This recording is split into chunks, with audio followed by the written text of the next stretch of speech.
John Farnham, You're the Voice. You're listening to BBC Radio Leicester. It's Ben Jackson with you through until midday today. Now, we all know that age is just a number.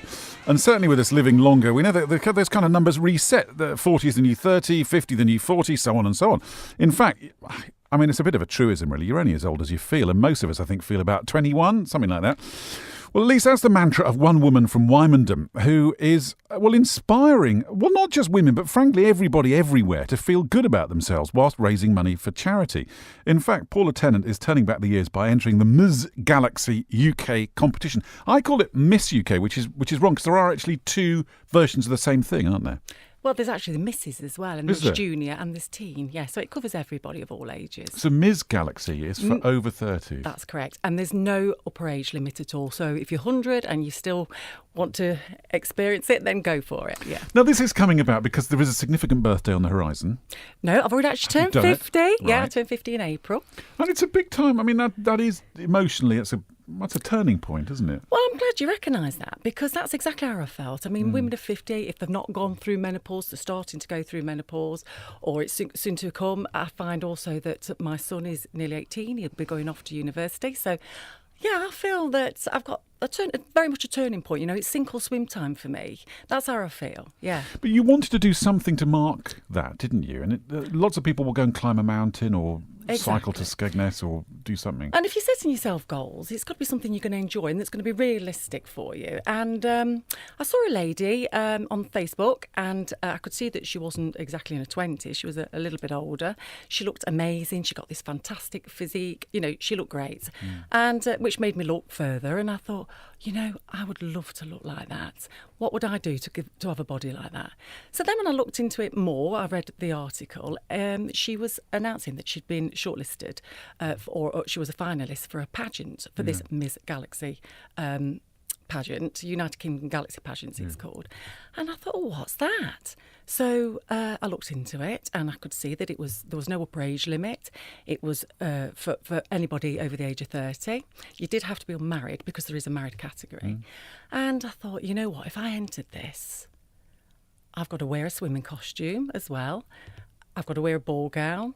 But more so the swimming costume, I thought, you know what, there's no way I would walk down now wearing a bikini. But, you know, if I sort this out, then, yeah, I would. So if I get selected for it, then I'm going to have to go to the gym.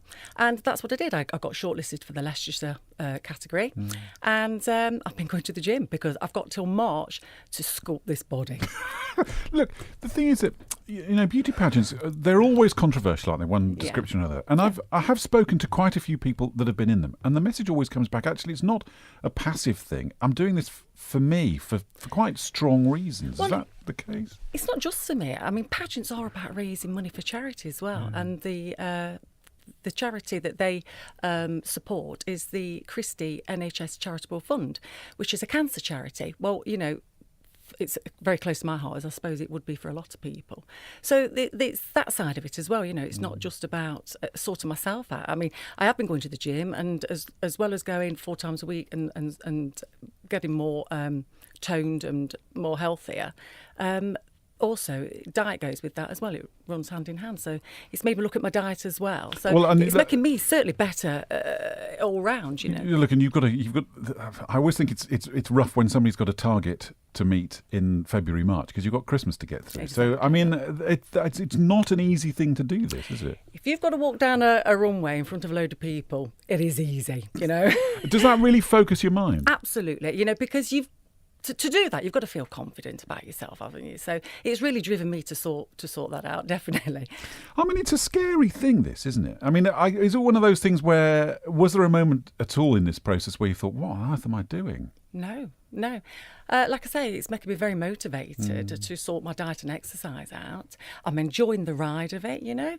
I've been doing some appearances and I'm getting to meet new people and I'm raising funds for charity. I mean, what is there to be worried about, you know? I think there's everything to gain from this. And 4 times a week you go to the gym? A minimum of 4 times a week. Did you ever go to the gym before? No. Really? No.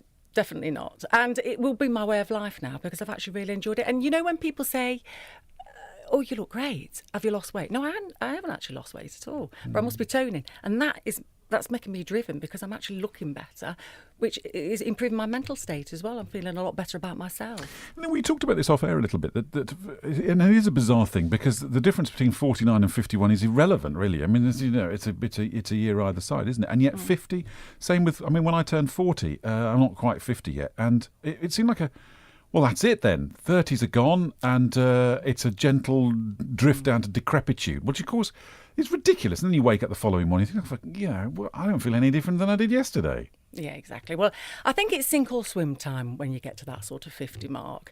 And I'm not ready to give up my stilettos yet, you know. I'm probably fitter and healthier than I've ever been. And I still feel glamorous. I still feel sexy and sassy. And why shouldn't I? You know, I still feel that I've got something to give. And I think with this category of Ms. Galaxy, somebody else has recognised that. This is only the third time they've run this category. So somebody has come along and said, actually, let's do a category for the older woman. And I think that's fantastic. It certainly makes me feel better. We've still got something to give. Well, I think that's the important thing. That's I mean, apart from the fact that you're raising money for charity and doing this because it's important for you, it just puts out a very strong message, this, doesn't it? That you can be glamorous, that you can be sexy and sassy as you describe it. And that we're still there. Because I was listening to a thing on the radio, a month or two ago, about how people, particularly women, begin to feel invisible from sort of 50, 55 onwards. And that, what you're basically saying is, well, you don't have to hell to with that. Exactly. I mean, as I say, 50, we're going through that menopausal state, aren't we? So you're starting to feel, you can't have children anymore. Your children have actually left because it's around that age group. They go off to university, etc. So, yeah. You sink or swim, isn't it? It's a bit of doing something for you too, isn't it? Exactly. I'm still here. I'd like to still think that I'm still here. I'm still seen as feminine. I'm still seen as attractive. I'm still seen as sexy and classy and, these things. So, yeah. Good luck. Will you keep in touch with us? I certainly will. Can we stay in touch? Soph, we need to see if we can speak to Paula in maybe in the new year, February time before you do it. Yeah, you can check me out as well. Scary! Good luck. The best of luck. I think it's terrific, and I suppose that's such I just love the message that you give out. Can I just point out one more thing, which I think is definitely worth saying? I was diagnosed with depression earlier on in the year, and that has actually improved my mental state. Really? Yeah, I feel a whole lot better about myself. So not only in a physical sense that I'm feeling better, it then goes on to in your mental state. Was that depression? Did you think that was tied in with becoming 50? I think it's tied in with that. I think it was tied in with menopause, tied in with knowing that your children are leaving home and what's your purpose in life. And I was diagnosed earlier on in the year, and I can say now that that's virtually gone. I've had something to focus on. The actual exercise itself, releases endorphins, and just the whole thing has made me feel so much better. I would definitely say I'm definitely coming out the other side of depression, and so I've had everything to do this for. Yeah. We'll see you in February. Thank you very much. Paula, thank you. Good luck. If people want to help out with raising money, how do they do that? Well, they can get in touch with me. My name's Paula Tennant, and my email is paulatennant@live.co.uk. Okay. The charity is the Christie NHS Charitable Fund. It is a registered charity, so if they want to read about it, it's there. And it's on through the United Kingdom Galaxy Pageant, so they can look at that as well. See you again. Yeah, lovely. Have a great Christmas apart from anything else. Yeah, thank you very much. Have at least one mince pie, for heaven's sake. Thanks, Paula. Oh, well, I'll do that. 22 minutes past 9.